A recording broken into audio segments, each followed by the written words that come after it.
Hi everyone, welcome to my channel. If you don't know who I am, my name is Lene. On my channel, we sit here and we talk about current missing persons cases. Today's video is going to be about the disappearance of Crystal Rogers. This is actually the second time that I've recorded this video. I recorded it once and it wasn't even 5 minutes long. I just felt very like it wasn't good. And I know with my last video, it wasn't very long either. And I tried really hard to find information for the last video, but sometimes the information unfortunately isn't out there. You can go onto the Charlie Project and see where it literally will say, not much is known about so-and-so's disappearance. And that makes me so sad to think, but sometimes they're just, the information for some reason just isn't there. But anyway, this is the second time that I'm doing this video, and but the first time, like I said, it wasn't even 5 minutes long, and I didn't mean to take this long to come back, but I got a lot going on. Just been busy, life, overwhelmed, all that. But I said, you know what, I'm gonna wait on this video, and I'm going to do a little bit more research and see what else I can find. And I'm so glad I did, because literally like a week later, sorry, I needed to readjust. Literally a week later, after doing this video the first time, I was scrolling through something to watch on TV, and the show called Real Life Nightmares came on. And I was just reading about what the episodes were going to be talking about. And then it was like a gift from the TV. They said that it was going to be about Crystal Rogers. And I'm like, okay, I'm going to see what they talk about. I'm going to listen to what they talk about on the documentary and see if, they give me any more information that I didn't know about from like reading. And boy, did they. There are a few things that I didn't add to this that I originally added to the first video. But this, just from watching the show, I got so much more information than I had originally had for my first video.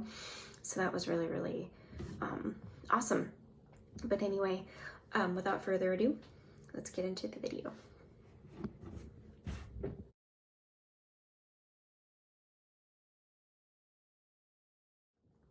Crystal Rogers went missing from Bardstown, Kentucky on July 3rd, 2015.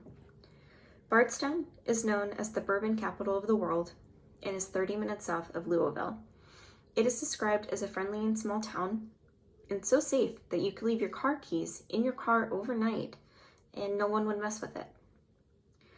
Crystal Rogers was described as friendly, kind-hearted, and had a quiet personality. However, for her quiet personality, Crystal Rogers was no pushover. She had 5 children, ranging in ages from 2.5 to 16 years old. Crystal was a waitress at the local Cracker Barrel. Brooks Helk had dreams of becoming a sheriff and was a property owner, landlord, and a contractor. On July 3rd, 2015, Crystal went missing. Her daughter called Crystal's mom when she realized that Crystal wasn't home and she could not get a hold of Crystal. At first, no one thought anything about Crystal not answering her phone, but when they did not get phone calls back from Crystal is when they started to worry. When Crystal wasn't returning their phone calls, panic started to set in. Crystal was the type that returned phone calls, especially to her mother. From everything I've read and the documentary that I watched on TV from Real Life Nightmares, or Real Life Nightmare, it seems like Crystal was very close with her family, especially her mother, and it was very out of character for Crystal to not reach out to her family at some point. On Sunday, July 5th, 2 days after Crystal was last seen, a missing persons report was filed.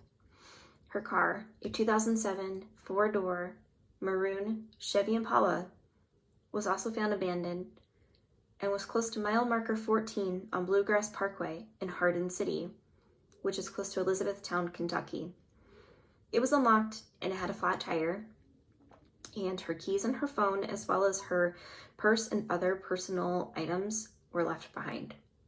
The battery in her cell phone was also dead, and her family said she hardly ever went to that area. Crystal's mom went to the police station to file the report, and she actually ran into Brooks while there. She asked if Brooks had heard from Crystal, and he said no. She asked if they got into a fight, and he also had the youngest of Crystal's children with him, the baby. She knew right away that when Brooks had the baby and the baby wasn't with Crystal, that something was deeply, deeply wrong. A quote from her mother says, "I knew at that instant that if she didn't have that baby with her, then something was definitely wrong." When her mother told Brooks what she intended on doing that day at the police station and her intentions were to file the police report, he said, and I quote, "I think that's what you should do." But he never offered to go inside with her family to do so. Her mother also said she mentioned to Brooks about doing the missing persons report for Crystal, and he said, "I think that's what you should do." He also seemed emotionless. On July 8th, the police department did a conference and said that Brooks is cooperating with police and that he's not a suspect.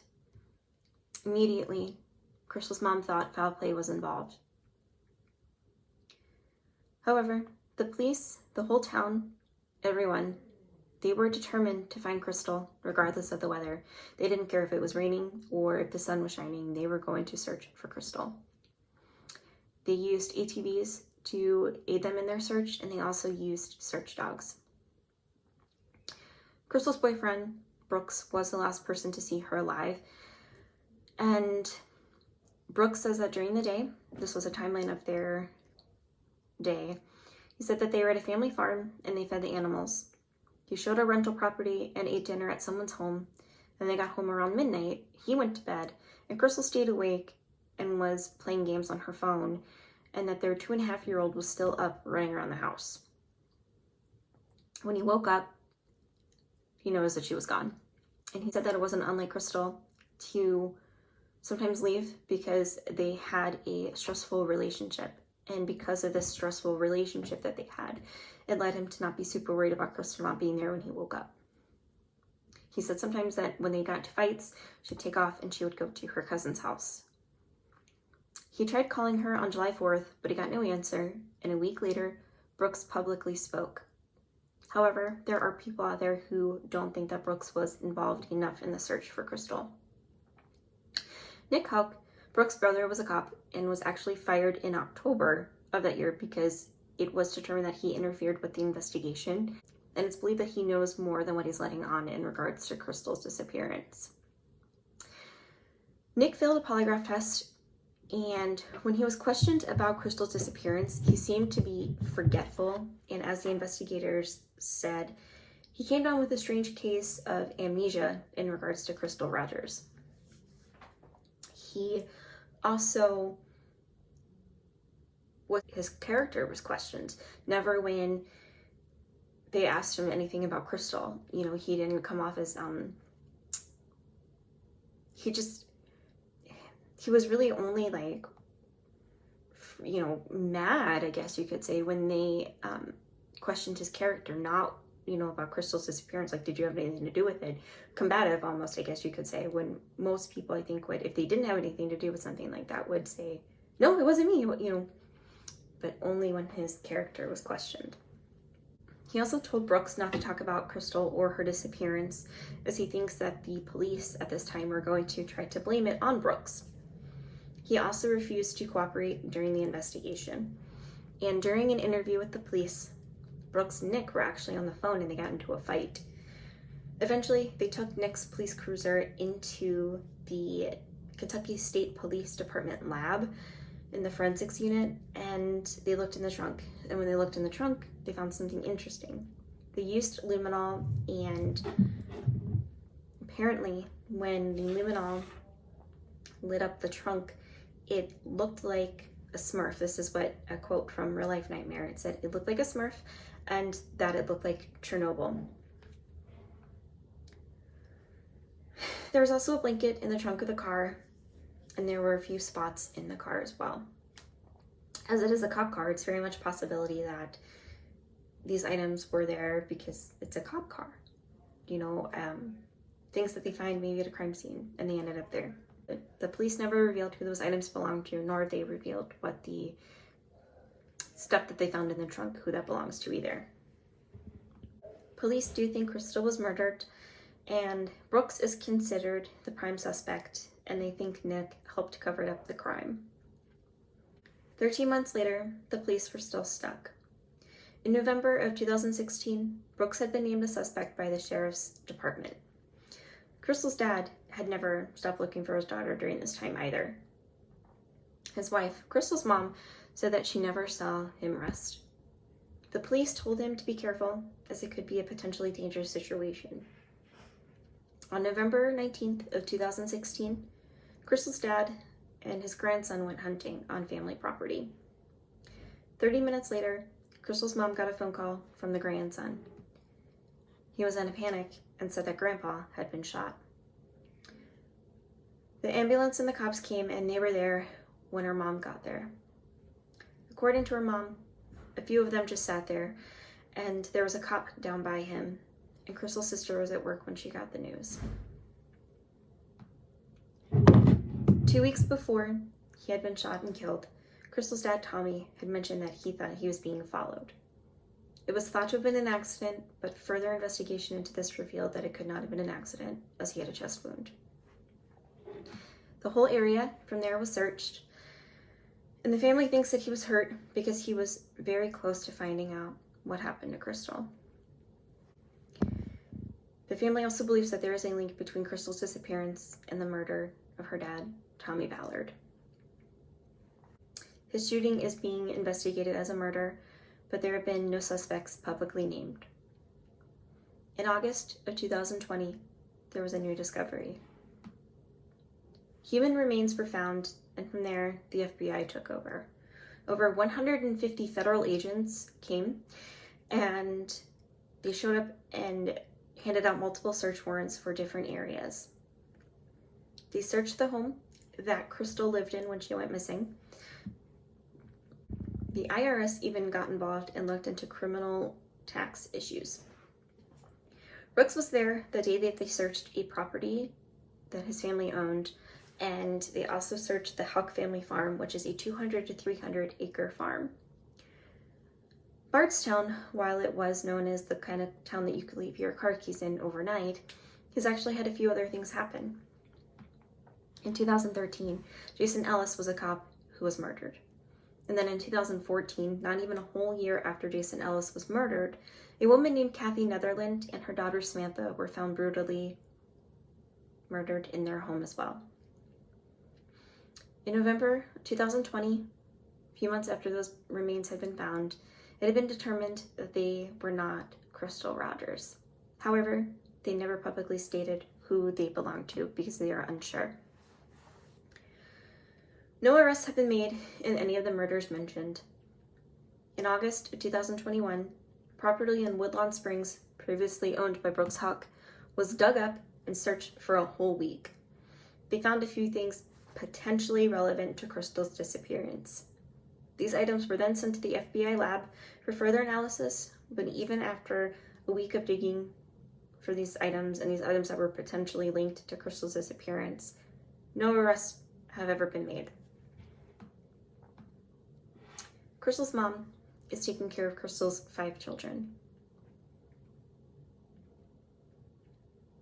Unfortunately, foul play is suspected in Crystal's disappearance, and Crystal's family, including her 5 children, and remember she had that baby, that 2.5-year-old baby, they're not any closer to knowing what happened to Crystal. As I make this video, it is July 2nd. Tomorrow will be 7 years that Crystal Rogers has been missing. That's 7 years of unanswered questions and 7 years of holidays and birthdays for each one of her children and her mother and her sister. 7 years of Not knowing a whole lot, but knowing that something isn't right. Nick and Brooks Huck maintain their innocence, and police have never charged anyone in Crystal's disappearance. Brooks Huck has never been named a suspect in the murder of Crystal's dad, Tommy Ballard. He is the only person, however, to have been named a suspect in Crystal's disappearance. Nick has never been named a suspect or charged in anything possibly related to Crystal's disappearance or the murder of her dad, Tommy Ballard. When Crystal went missing, it's possible that she was wearing a Pandora bracelet, and Crystal was between 5'9" and 5'10", and was around 160 pounds when she went missing. She's blonde with blue eyes, and she also may use the last name Ballard, Ballard. She has tattoos of a footprint on her back, and stars on top of her foot, and Tigger from Winnie the Pooh on her ankle. If you have any information regarding Crystal Rogers' disappearance, the murder of her father, Tommy Ballard, the murders of Kathy Netherland and her daughter Samantha, or the murder of Jason Ellis, please call the Nelson County Sheriff's Department at 502-348-1840. And remember, no matter what you think, we are all somebody, someone at the end of the day. I would love to know what you guys think about this in the comments below. Once again, as always, I ask that you are respectful in the comments, but I look forward to hopefully reading your comments and getting back to you guys. And I really, really hope that Crystal's family will get the answers that they deserve soon. 7 years is an awfully long time to not know anything. I think one day is an awfully long time of somebody being missing because you miss them terribly. My thoughts are with her mother. When I watched the documentary, the Real Life Nightmare show, my heart broke for her because you could just tell that she misses her daughter, she misses her husband. Crystal's family needs her. They need her back. Once again, I appreciate you guys watching this video, and I hate to ask this because it never feels right, but if you could, please give this video a like, and if it does come across your feed somehow, please also subscribe to my channel. It would really help me reach more people, so more people can know about Crystal Rogers and her disappearance. Thank you for watching.